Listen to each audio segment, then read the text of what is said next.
Harry తోడేలు తన భార్య బ్రౌనీతో కలిసి రాత్రి సమయంలో అడవిలో పరిగెత్తుకుంటూ వెళుతుంది. పరిగెడుతూ పరిగెడుతూ నా కాళ్ళు నొప్పొస్తున్నాయి. ఇంతకీ మనం ఎందుకు పరిగెడుతున్నాం? అరే, ఎందుకంటే ఈ ప్రదేశంలో ఒక మాయావి పక్షి ఉంది.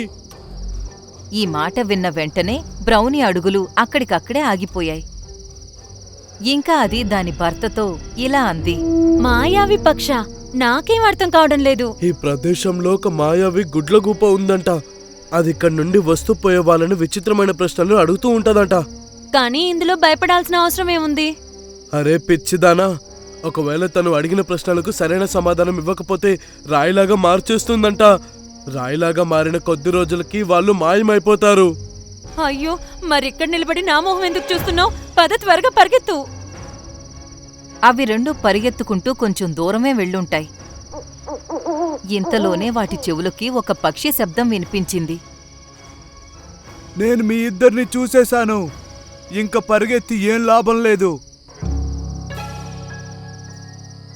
వాటి అడుగులు అక్కడే ఆగిపోయాయి. అవి రెండూ అక్కడ ఎదురుగా ఒక దట్టమైన చెట్టు మీద ఒక నీలం రంగులో పెద్ద ఆకారం కలిగిన ఒక గుడ్లగూబ కూర్చుని వాటిని చూస్తూ ఉంది. ఉన్నట్టుండి ఆ గుడ్లగూబ వాళ్ల వైపు చూసి ఇలా అంది, ఆ మాయావి పక్షిని నేనే. ఒకవేళ మీరిప్పుడు ఒక్కడుగు ముందుకు వేసినా మీరిద్దరూ రాయిలా మారిపోతారు. మమ్మల్ని ఇక్కడి నుండి వెళ్ళనివ్వు. తప్పకుండా వెళ్ళనిస్తాను. ముందు నా ప్రశ్నకి సమాధానం ఇవ్వండి. ఎలాగో మేము ఇరుక్కుపోయాం కదా, నీ ప్రశ్న ఏదో అడుగు.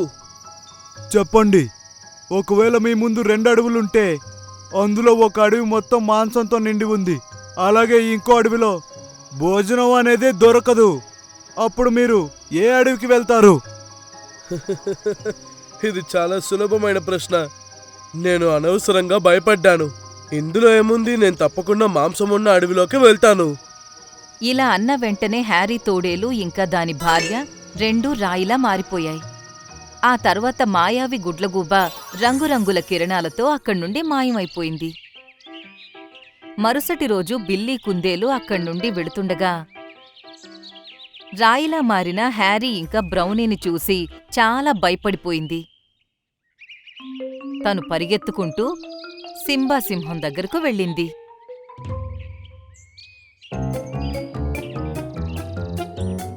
ఏమైంది బిల్లీ, నువ్వు ఎందుకని అంత భయపడుతున్నావు?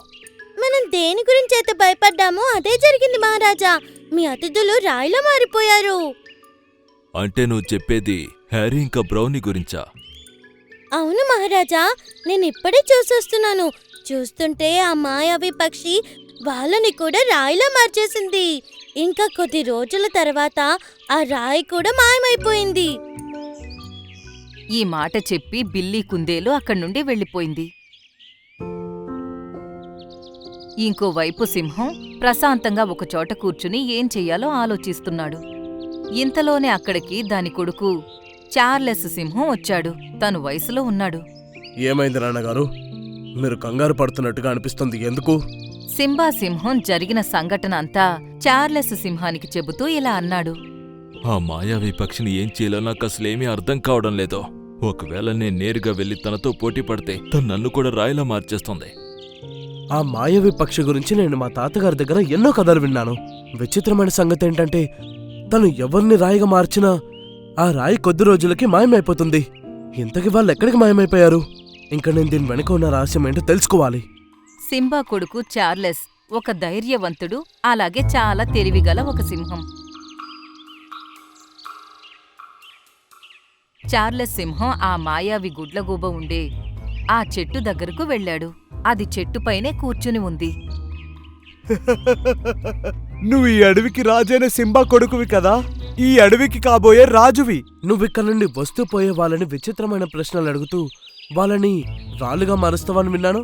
నీ ప్రశ్న ఏంటో నన్నడుగు. నువ్వు నిజంగానే ఒక సింహానివి. మాయావి గుడ్లగూబ చార్లెస్ని కూడా హ్యారీ ఇంకా బ్రౌనీని అడిగిన ప్రశ్నే అడిగింది. సింహం మాయావి గుడ్లగూబ ప్రశ్న విని తీవ్రమైన ఆలోచనలో పడ్డాడు.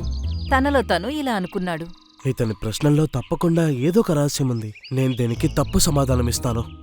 నేను ఏ అడవికి వెళ్తానంటే ఎక్కడైతే భోజనం దొరకదో అక్కడికి వెళ్తాను. నువ్వు నా ప్రశ్నకి సరైన సమాధానం ఇచ్చినా మొదటి జీవివి. కానీ ఇప్పుడు నువ్వు ఆ ఎండిపోయిన అడవిలోకి వెళ్లాల్సి ఉంటుంది. ఆ మాయావి గుడ్లగూబ అలా అందో లేదో ఇంతలోనే చార్లెస్ సింహం తనంతట తానే వేరే అడవిలోకి చేరుకున్నాడు.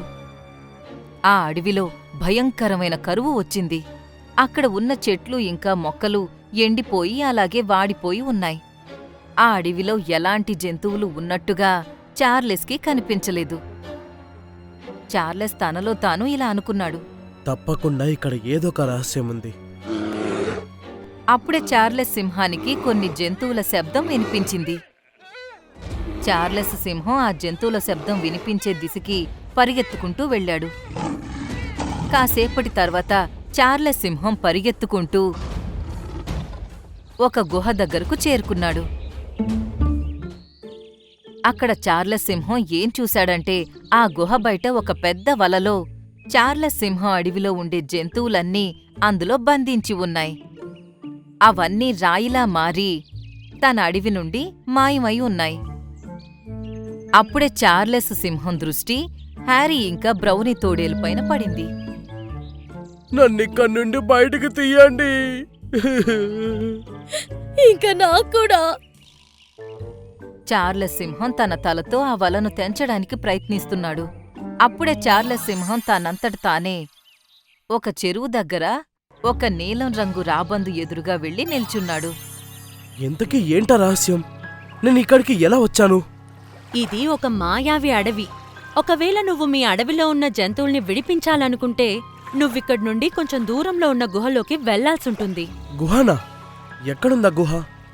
ఆ గుహలో ఒక మాయావి నక్క ఉంటుంది. నువ్వు దాని ప్రాణాలు తీయాల్సుంటుంది. కానీ ఒక్క విషయం గుర్తుపెట్టుకో, దాన్ని చంపడం అంత సులభం కాదు. తన చావు వెనుకున్న రహస్యం నాకు మాత్రమే తెలుసు. తను చనిపోయిన వెంటనే అంతా ముందులా మారిపోతుంది. అలాగే నీక్కూడా నీ ప్రశ్నలకి సమాధానం దొరుకుతుంది.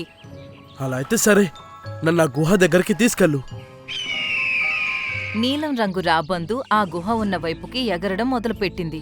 అలాగే చార్లెస్ తన వెంట పరుగులు తీయటం మొదలుపెట్టాడు.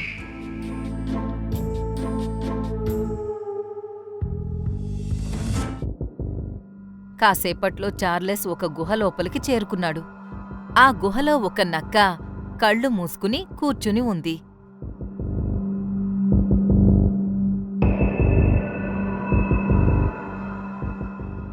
చివరికి జ్యోతిష్యం చెప్పినట్టు నువ్వు రానే వచ్చావు.